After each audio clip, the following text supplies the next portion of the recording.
guia de estudo. Ó, tá aqui, ó. Essa é a revista que nós vamos entregar na sua casa. Você que mora no estado de Santa Catarina, esse é o presente que o programa tem para você.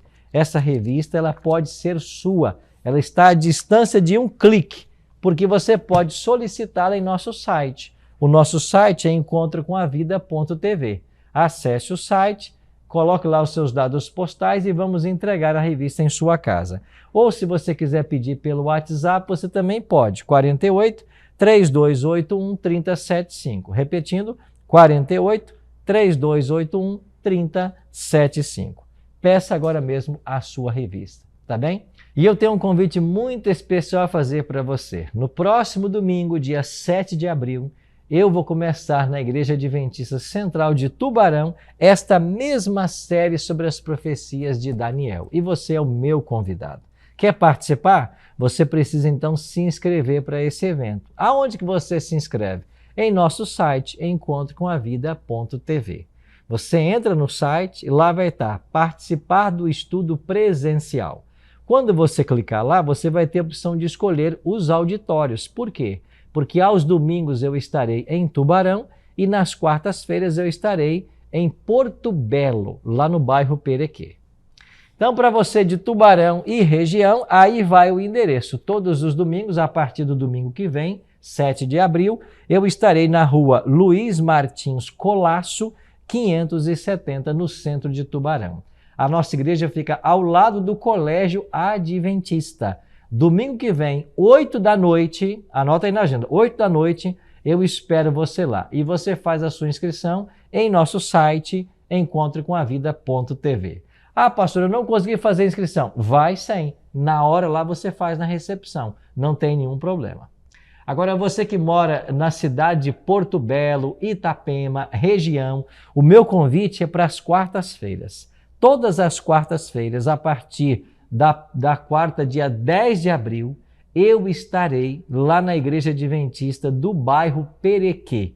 Anota aí o endereço, Rua Olinda Peixoto, 611. Põe no Waze, põe no Google Maps e você vai chegar lá. Rua Olinda Peixoto, 611, no bairro Perequê. Todas as quartas, 8 da noite, a partir da quarta-feira, 10 de abril. Pastor, eu quero participar, o que eu faço? Se inscreve no site. O site é encontrocomavida.tv. Combinado? Espero você no domingo em Tubarão ou na quarta-feira lá no Perequê, em Porto Belo. O convite está feito para você. Pastor Arilton, eu não moro em Santa Catarina, mas queria ler a revista, queria estudar.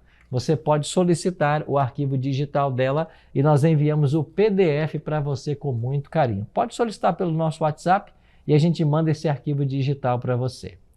Agora, para você que mora em Santa Catarina, ainda nos sábados de manhã, nós vamos ter um espaço Novo Tempo aberto para te receber. Ao longo do programa, eu vou dar para você vários endereços, você vê o mais próximo da sua casa e venha estudar a Bíblia com a gente. E nos domingos à noite, uma igreja adventista vai estar aberta perto de você, na região centro-sul de Santa Catarina, também para estudar essa temática, as profecias de Daniel. Então, você é o meu convidado para participar com a gente. Feito todo esse convite para você, vamos então ao estudo da Bíblia.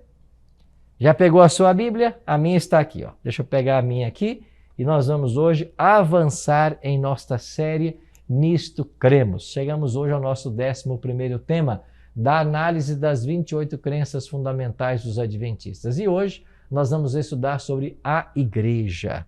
A igreja. Vamos ver na Bíblia o que ela nos fala sobre a igreja. Que crença fundamental é esta dos adventistas sobre a igreja? Mas antes, vamos orar? Ora comigo. Nosso Pai querido, muito obrigado por estarmos reunidos mais uma vez para estudarmos a Tua Palavra. Suplicamos que o Teu bom e Santo Espírito esteja ao nosso lado e que nós possamos agora ter a nossa mente aberta à compreensão e que nós possamos aceitar a Tua vontade para a nossa vida. Oramos em nome de Jesus. Amém. Muito obrigado por ter orado comigo. Já está acompanhando aí então? Hoje vamos estudar sobre a igreja. A gente ouve falar muito de igreja, né? A igreja em grego é eklesia. O que significa eklesia? Significa chamados para fora. Essa expressão era comumente usada com relação a qualquer reunião ou assembleia para a prática de convidar as pessoas para esse encontro. Eclesia significa os chamados para fora. Então a igreja é um movimento, é uma associação onde nós nos reunimos para levar o evangelho àqueles que estão fora. Daí a ideia de os chamados para fora. No Novo Testamento, corresponde a um grupo reunidos para adoração em um lugar específico. Talvez crentes que viviam numa mesma localidade, um grupo de congregações situadas em determinada área geográfica, o corpo de crentes em todo o mundo, toda a criação fiel, tanto nos céus quanto na terra, também é chamado de igreja. Então você percebe o vasto significado da palavra igreja? Onde há uma congregação de pessoas para adorarem a Deus, ali nós temos uma igreja. Qual é a natureza da igreja? A Bíblia retrata a igreja como uma instituição divina, chamando-a de igreja de Deus. E Jesus investiu a igreja com autoridade divina. Que autoridade foi essa que Jesus conferiu à sua igreja? Jesus conferiu à igreja a autoridade de ligar as questões espirituais. Ele disse: o que ligardes na terra terá sido ligado nos céus. O que desligardes da terra terá sido desligado dos céus. A igreja tem a missão de agrupar, associar e acompanhar as pessoas em seu processo para o céu. Esta é a missão fundamental da igreja. E ela faz isso através de ritos, inclusive o rito do batismo, que é um rito de iniciação dentro do cristianismo. Então, quando uma pessoa aceita Cristo como seu salvador pessoal, ela torna-se membro da igreja. Isso acontece pelo rito do batismo. E quando alguém é batizado, ela agora é membro do corpo de Cristo. O corpo de Cristo é a igreja. E a igreja tem autoridade para ligar essas pessoas no reino dos céus. Ela faz isso através do batismo. Mas ela também tem autoridade para desligar. E quando uma pessoa que é membro do corpo de Cristo não está vivendo os princípios ensinados na Bíblia, a igreja tem a função de alertar essas pessoas, orientá-las, e se elas não abandonarem o pecado, finalmente de afastá-las do corpo de Cristo. Essa é a autoridade que Jesus conferiu à igreja. Então as pessoas são chamadas a viverem em comunidade e viverem os princípios ensinados na Bíblia pelo Evangelho. Vamos analisar um pouquinho agora as raízes da igreja cristã. No Antigo Testamento, por exemplo, a igreja era o povo de Israel. Era chamada de a congregação no deserto, ou a igreja no deserto. Você vai se lembrar que por 40 anos o povo peregrinou do Egito até Canaã. Ali está a igreja em movimento. A igreja de Deus que caminhava no deserto. Já ao passo que a cruz significou então o fim da missão de Israel, a ressurreição de Cristo inaugurou a igreja cristã e sua missão. Então, no Antigo Testamento, ser membro do povo de Deus era ser israelita. E você podia ser israelita de duas maneiras. Primeiro, os israelitas por nascimento, aqueles que nasceram entre as tribos de Israel. Então, você era automaticamente membro da igreja de Deus, membro do povo de Deus. E quem não era povo de Deus, que não havia nascido em Israel, podia se tornar israelita pela prática do rito da circuncisão. Então, a circuncisão era o rito que a pessoa tinha que passar para ser admitida como agora um israelita, como membro do povo de Deus. Todos aqueles que aceitassem os princípios de Jeová eram convidados então a se unir ao povo de Israel, e isso acontecia pelo rito da circuncisão. Então, assim era a igreja de Deus no Antigo Testamento. Agora, após a cruz, no Novo Testamento, temos a igreja cristã, que é a continuidade desse povo de Deus, e ela tem uma missão especial. É a proclamação do Evangelho da salvação através do sangue de Cristo. Essa é a missão da igreja. A igreja no Novo Testamento significa, ou difere significativamente de sua congênere do Antigo Testamento. Em lugar de uma igreja nacional, tornou-se ela uma igreja missionária. Então agora ela existe em função da sua missão. Que missão é esta? A proclamação do Evangelho a todo mundo. Agora, a Bíblia usa várias metáforas para ensinar sobre a igreja. Uma delas é a metáfora do corpo. Quando a Bíblia fala da igreja como um corpo, ela está salientando a igreja, a unidade da igreja e o posicionamento funcional de cada membro em relação ao todo. Bom, esta analogia é bem fácil de compreender, né? Pega, por exemplo, o corpo humano. Todos os órgãos são importantes. É possível o corpo humano sobreviver sem um pulmão, sem um coração, sem um cérebro? Não. Cada órgão tem ali a sua especificidade. Cada órgão tem uma função muito clara dentro de todo o sistema. É por isso que a Bíblia diz assim, pode o pé dizer eu sou melhor que a mão dizer eu sou melhor que os olhos? Não, cada um tem a sua parte a desempenhar, cada órgão cuida da sua função. Assim deve ser no corpo de Cristo. Isso quer dizer que nós, como corpo de Cristo, temos uma função a desempenhar. E quando cada um desempenha a sua função, o corpo está saudável e ele cresce para a honra e glória de Deus. É por isso que a Bíblia usa essa ideia do corpo para falar de unidade. Tudo tem que estar perfeitamente unido e harmonioso para que haja saúde. De igual maneira, uma igreja só pode ser saudável se todos estiverem unidos e desempenhando suas funções. Isso nos deve levar hoje a uma profunda reflexão.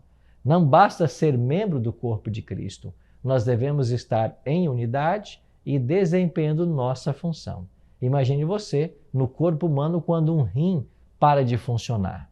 É uma verdadeira catástrofe. Imagine você se o coração para, a pessoa morre. Então há um trabalho vital que os órgãos devem desenvolver. O mesmo acontece com o corpo de Cristo. E se nós, como corpo de Cristo, não estivermos unidos, como diz Efésios 2,16, todos unidos em um só corpo com Deus, o corpo não será saudável, a igreja será doentia. Uma segunda analogia que é usada na Bíblia para a igreja é o templo. A primeira foi o corpo, a segunda é o templo. A igreja é o edifício de Deus, o templo de Deus, no qual habita o Espírito Santo. E Jesus Cristo é o fundamento, é a pedra angular. Bom, você já participou, já viu, já construiu uma casa. E você percebe que nós vamos colocando tijolo a tijolo, ou talvez bloco a bloco, ou talvez madeira a madeira, e todas as partes vão sendo colocadas e elas são interdependentes. Uma lajota depende da que está embaixo dela, depende da que está do lado, para dar sustentação à parede. A parede depende de uma viga que está fincada em pilares, em colunas, que estão fincadas em sapatas, ou seja, é uma estrutura que vem sendo montada para que haja segurança. Quando a Bíblia fala que a igreja é também um templo, o templo de Deus, ela está querendo dizer que todos nós devemos estar de uma maneira ou outra ligados uns aos outros, unidos, e que nós somos dependentes, porque é um que vai dar apoio, sustento para o outro. Só assim a igreja desempenha o seu papel de forma correta. Então nós somos um templo espiritual. A igreja é um templo espiritual. Uma terceira metáfora que a Bíblia usa para a igreja é a noiva. A Bíblia chama a igreja de noiva. Então, isso está aí em Oséias 2,19 e Jeremias 3,14. É uma noiva e o Senhor é o noivo. Então, através da santificadora influência da verdade, que se encontra na palavra de Deus, da purificação que o batismo provê, Cristo pode purificar os membros da igreja, removendo suas vestes imundas e vestindo-os com as roupas da sua perfeita justiça. Então, a igreja, como noiva de Cristo, ela passa por dois processos. Primeiro, um processo de purificação. Melhor, esse processo de santificação. Esta obra santificadora tem a ver com o trabalho do Espírito Santo na vida da pessoa através da prática da palavra, do conhecimento e prática da palavra. Então, quando nós sabemos o que é verdade e a praticamos, nós somos assim santificados, purificados. E o batismo é um outro passo importante que a pessoa dá. Para nos unirmos então à igreja e sermos a noiva de Cristo, nós passamos pelo rito purificador do batismo. É por isso que lá em Marcos 16, Jesus declarou: quem crer e for batizado será salvo. Então, é uma condição que a Bíblia apresenta para a nossa salvação. Se queremos participar desse corpo que é a noiva de Cristo, precisamos passar pelo rito do batismo. Bom, nós veremos esse assunto em mais detalhes um pouco mais à frente, mas já vou dando para você um spoiler, já vou antecipando algumas coisinhas para você. Então, já vimos que a igreja pode ser comparada a uma noiva, ela pode ser comparada também a um edifício e também usa-se a metáfora também de a primeira que nós vimos, que foi a igreja como sendo o corpo de Cristo. Quais são as descrições que nós temos na Bíblia da Nova Jerusalém? A Jerusalém celestial. O Novo Testamento vê a igreja como a Jerusalém lá de cima, a contrapartida espiritual da Jerusalém terrestre. É por isso que a Cidade Santa, que Deus está preparando para nós, ela é chamada de a Nova Jerusalém. E você lá no livro de Apocalipse, capítulos 21 e 22, vai encontrar uma descrição detalhada desta Nova Jerusalém. Também é falado como família. A igreja nos céus e na terra é considerada uma família. As pessoas se juntam a esta família por adoção ou pelo novo nascimento. A igreja é uma verdadeira família. Temos aqui também uma característica especial como família, é o companheirismo, né? A koinonia em grego. Não é meramente socialização, é sim cooperação no evangelho. A igreja também é usada como pilar e alicerce da verdade. Paulo, em 1 Timóteo 3,15, vai dizer que a igreja é coluna e baluarte da verdade. Coluna e baluarte da verdade. O que quer dizer isso? É que a igreja tem a responsabilidade de deixar sempre perante as pessoas a clara verdade da palavra de Deus. Essa é a responsabilidade da igreja. No Antigo Testamento, Deus conferiu ao povo de Israel os oráculos sagrados. Quando falamos de oráculos sagrados, estamos falando das verdades sagradas, dos ensinamentos que Deus deixou para o seu povo. O povo de Israel tinha a missão de transmitir esses ensinamentos a outras pessoas. É por isso que Deus colocou Israel na Palestina, na encruzilhada do mundo. Por onde quer que as nações por ali passassem, eles teriam contato com o povo de Israel e Israel poderia então apresentar as verdades para eles. Agora, no Novo Testamento, é missão da igreja ser coluna e baluarte da verdade, ou seja, a igreja ela tem a missão de manter perante as pessoas o certo e o errado, a verdade que a palavra de Deus ensina. E é por esta verdade que nós somos santificados. É por isso que é importantíssimo o papel da igreja em apresentar e defender a verdade. A igreja também é vista como um exército. Embora militante, ele é triunfante. A igreja é sobre a terra semelhante a um exército engajado numa batalha. Assim, os cristãos devem tomar toda a armadura de Deus e permanecer inabaláveis. Por que a igreja é comparada a um exército? Porque nós estamos numa guerra, nós estamos dentro de um grande conflito. E o nosso inimigo é Satanás e seus anjos. Eles querem a todo tempo nos destruir. E nessa batalha espiritual, nós precisamos do grande general que é Cristo. Só podemos ser vitoriosos se Jesus estiver à nossa frente. Então nós dependemos constantemente da força e da presença de Jesus.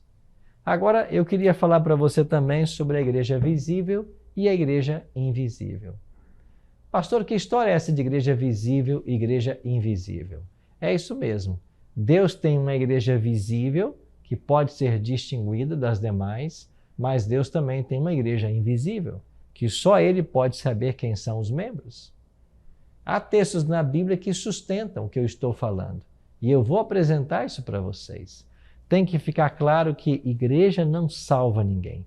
Placa de igreja não salva ninguém, mas Deus tem uma igreja verdadeira que é coluna e baluarte da verdade e que sustenta a palavra de Deus e seus ensinamentos. Então vamos refletir um pouquinho sobre esta igreja verdadeira e a igreja visível e a igreja invisível. Vamos começar com a igreja visível. A igreja visível é a igreja de Deus organizada para o serviço. Ela que preenche a grande comissão de Cristo no sentido de levar o evangelho a todo mundo e prepara as pessoas para o seu glorioso retorno. Já a igreja invisível também é conhecida como igreja universal. Ela é composta de filhos de Deus em todo o planeta, em todo o mundo, incluindo os crentes que estão dentro da igreja visível e muitos outros que, embora não pertencendo à igreja visível, têm seguido a luz que Cristo lhes concedeu.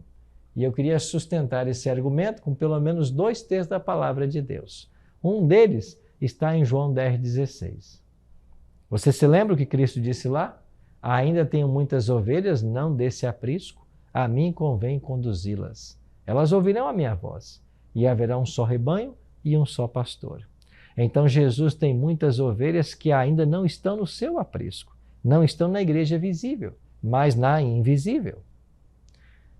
Você vai ter um outro texto do livro de Apocalipse, capítulo 18, verso 4, que anuncia a queda de Babilônia e faz um convite. Sai dela, povo meu.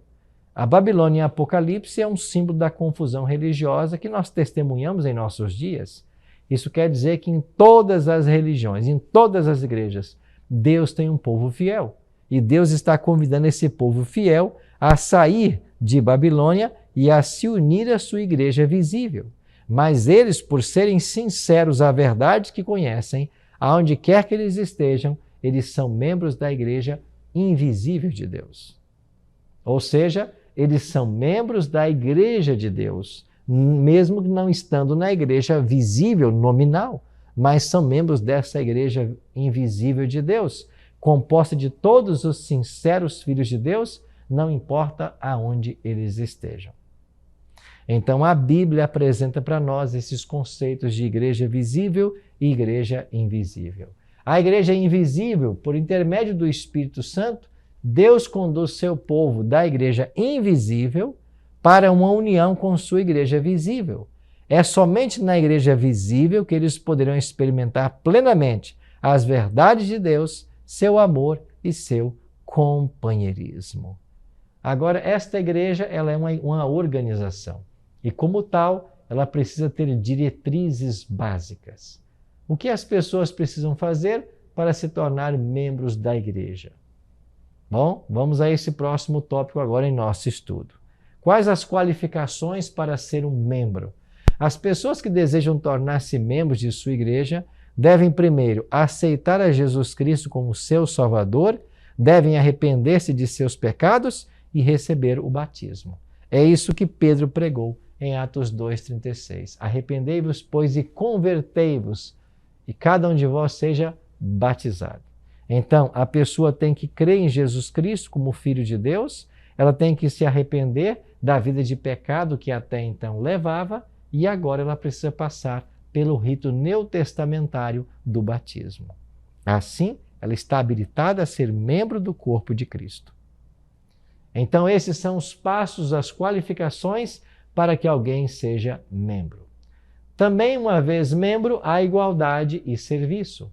Os membros são orientados a se relacionarem uns com os outros com base na igualdade. Chamamos isso de sacerdócio de todos os crentes. Ou seja, cada membro da igreja possui responsabilidades para com Deus. Ou seja, ele tem um ministério a desempenhar. E ele deve desempenhar esse ministério de acordo com os dons que Deus o conferiu. Então, nós nos tornamos membros não para uma vida inativa, não apenas para espectadores. Nós nos tornamos membros para sermos parte ativa do povo de Deus. E é isso que a gente precisa fazer, ser ativos na obra de Deus, cada um trabalhando de acordo com os dons que Deus concedeu. Então, amigos, olha a seriedade de você ser um membro na igreja de Deus. Existem também funções vitais que a igreja desempenha. Primeiro, adoração e exortação. Então, a igreja tem a responsabilidade de congregar os membros para a adoração e trazer através dela refrigério, encorajamento e alegria. A igreja também oferece o companheirismo cristão, ou seja, as mais profundas necessidades individuais, elas devem ser supridas através do companheirismo que nós podemos encontrar dentro da igreja. E, de fato, algo que nos ajuda muito em nossa caminhada são os sinceros amigos que nós construímos ao longo da nossa jornada cristã. O que mais podemos aprender sobre essa igreja? Ela tem uma função vital de instruir nas Escrituras. Então, Jesus declarou: dar-te-ei as chaves do reino dos céus. Estas chaves são as palavras de Cristo, a Bíblia Sagrada, que deve ser sempre colocada diante do povo. Também tem a ordem de administrar as ordenanças divinas. Quando eu falo em ordenanças, eu estou falando das cerimônias, tais como o batismo, ceia do Senhor, lava-pés e a ordenação para que o Evangelho seja proclamado ao mundo inteiro. Assim, Cristo é o cabeça da igreja e Cristo é a fonte de toda a sua autoridade. Então, a autoridade que a igreja tem, ela emana do próprio Jesus Cristo. As Escrituras, então, possuem a autoridade de Cristo. Através das Escrituras, nós sabemos a vontade do Senhor Jesus. Essa autoridade de Cristo tem uma relação com os oficiais da igreja. Ou seja, Cristo exerce sua autoridade através de servos especialmente indicados. Ninguém possui autoridade independente, separada de Cristo e de sua palavra. Ou seja, nenhuma autoridade religiosa deve ser exercida fora da palavra de Deus. Então, a autoridade que Deus confere aos líderes da igreja deve ser exercida dentro das páginas da Bíblia. Nós não podemos sair disso nem 1 milímetro, nem para a direita, nem para a esquerda. Infelizmente, o que se percebe hoje é que muitos líderes, deixando de lado a Bíblia, querem ser a voz da verdade dentro de igrejas, querem ser a autoridade. Isso não pode acontecer. A autoridade de qualquer pastor, qualquer bispo, sacerdote, padre, ela tem que derivar da palavra. A nossa autoridade emana da palavra, que vem de Cristo, não daquilo que eu acho que é certo ou que eu acho que é errado. Na realidade, esses achismos devem ser deixados de lado. Assim, nós temos na igreja vários oficiais que estão a serviço do povo de Deus e ministram na igreja. A Bíblia fala dos anciãos ou presbíteros, eram os mais importantes oficiais nos tempos apostólicos, eram os líderes da igreja local. Ela fala também de diáconos e diaconisas que foram escolhidas para ajudar no serviço dos apóstolos. Você vai se lembrar que eles estavam gastando muito tempo atendendo os órfãos e as viúvas e estavam ficando sem tempo para a pregação. Então, o Espírito Santo dirigiu a igreja para que 7 diáconos fossem escolhidos. E esses 7 diáconos, você se lembra, né? Estevão, Timão, Prócoro, Nicanor, Filipe, esses diáconos foram escolhidos para apoiar o ministério apostólico.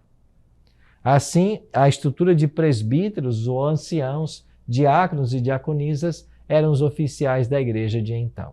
A igreja tem a função também da disciplina, isso tem a ver com ofensas particulares e ofensas públicas. E a igreja lida de forma diferente com essas ofensas. Se a ofensa ela é particular, confere então a um membro quando ele ofende a outro e eles devem fazer os ajustes. Se a ofensa é pública, que traz um opróbrio sobre a igreja, eles devem então ser tratados para ver se arrependam, se mudam de atitude, ou se não, eles devem ser então desligados do corpo de Cristo. Você percebe a seriedade que a Bíblia apresenta sobre o trabalho da igreja, especialmente na questão da disciplina? Então a igreja tem a função bíblica de ajudar as pessoas, mas se alguém não está vivendo de acordo com aquilo que a Bíblia ensina, a igreja tem que ajudar essas pessoas, repreendê-las, e se finalmente elas não ouvirem, não quiserem voltar, nem abandonar o pecado, elas devem ser finalmente desligadas do corpo de Cristo.